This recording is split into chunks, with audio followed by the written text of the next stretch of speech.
Have you ever seen a brand new, absolutely perfect facility fail a critical audit? Well, it happens way more than you might think. Today, we're going to pull back the curtain on the hidden design flaws that can totally derail even the most pristine-looking clean rooms. Just imagine this for a second. An auditor is standing in your brand new facility, and they ask that one simple question. Suddenly, your stomach just drops. Everything is on the line. And this isn't some made-up scenario. This is a real question from a real audit that pointed to a massive hidden failure. So let me tell you this story about a pharmaceutical facility in India. On the surface, it looked amazing. It passed its initial inspection with flying colors, the panels were flush, all the documentation was perfect. But just 6 months later, boom, it failed a regulatory audit. The issue wasn't the build quality at all. The real problem was a critical design mistake made months and months before anyone even stepped on site. And that really gets us to the heart of the matter. See, auditors aren't just looking at a pretty room. They're testing a dynamic system. They want to see how it holds up during a real workday, with people and equipment moving around.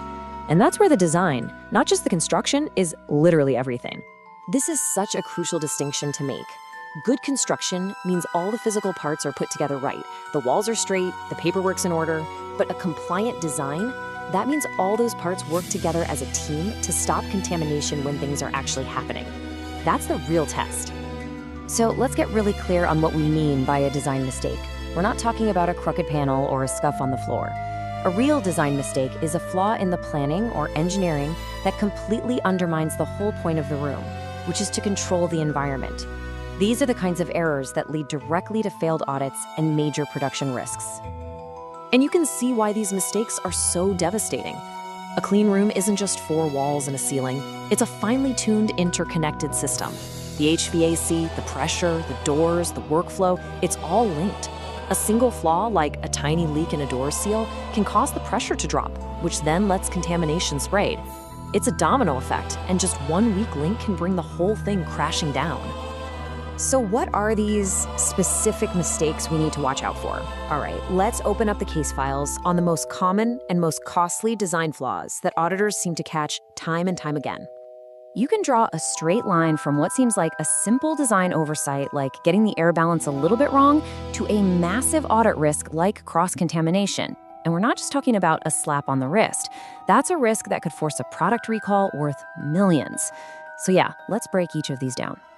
First up, the big one. This is probably the single most frequent reason for audit failures, the pressure cascade. The whole idea of a clean room is that air should always flow from the cleaner areas to the less clean areas. It's supposed to push contaminants out. When the pressure design is wrong, that flow can actually reverse, pulling dirty air into your most sterile zones. And believe it or not, it all comes down to this number. 10 to 15 pascals. That's the tiny, tiny pressure difference you need between rooms to keep the air flowing in the right direction. I mean, it sounds like nothing, right? But if your design can't maintain that pressure, you're basically leaving the door wide open for contamination to walk right in. And that perfect pressure plan you spent weeks on, well, it can be completely destroyed by leaky doors. We tend to think of doors as just hardware, but in a clean room, they're critical airflow control devices. Even the smallest gaps can cause huge air leaks, totally destabilizing the pressure in your entire system. Here's another classic mistake, designing the HVAC system for an empty room. But in the real world, that room is going to be full of people and equipment, and all of that generates heat. If your HVAC can't handle those real-world operational loads, it's not going to be able to maintain the right airflow and pressure when it actually matters, during production. And hey, it's not just about the invisible stuff like air pressure. The physical layout is just as important. A bad workflow design can create these invisible highways for contamination. If people, materials, and waste are all crossing paths, you're basically giving contaminants a free ride into your most critical areas. That's why having proper segregation with airlocks and dedicated paths is absolutely non-negotiable. And finally, here's one that gets overlooked all the time. It's the disconnect between the architects and the engineers. The architectural plan might look fantastic, but if there's a structural beam exactly where a critical air duct needs to be, you're setting yourself up for long-term performance problems. These two teams have to be working together, in lockstep, from day one. Okay, so we've spent a lot of time talking about what goes wrong. Now for the most important part. How do you get it right? How do you design a clean room that doesn't just look perfect, but actually sails right through an audit. So, here are 5 clear steps from engineers who've learned these lessons the hard way. I want you to notice that number 1 is start with a contamination control strategy. Before you even think about walls or floors, you have to define how you're going to control contamination. From there, it's all about integration, using the right parts, planning for reality, and testing before the auditor ever shows up. So, if you're the one overseeing one of these projects, these are the essential questions you need to be asking. When you ask, has airflow modeling been performed? You're forcing the design team to prove that their contamination paths are controlled, not just hope they are.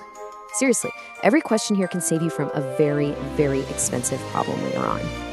All right, let's zoom out for the big takeaway here, because this isn't just about dodging a few common mistakes. We're talking about a fundamental shift in how we should be approaching cleanroom design altogether.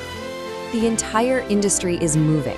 We're getting past the idea of just designing a room that can be built according to a spec sheet.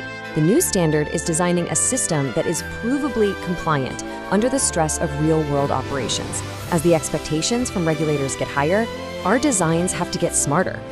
And this is exactly what future-proofing your cleanroom looks like. It means using airflow simulation before a single panel is even ordered. It means using smart systems that are monitoring pressure in real time. And it means baking that contamination control strategy into the DNA of the design from the very beginning. So, we'll leave you with this one question to think about. The difference between those two approaches often comes down to really small design decisions made early on. But as we've just seen, those small decisions can be the difference between a successful operation and a complete audit disaster.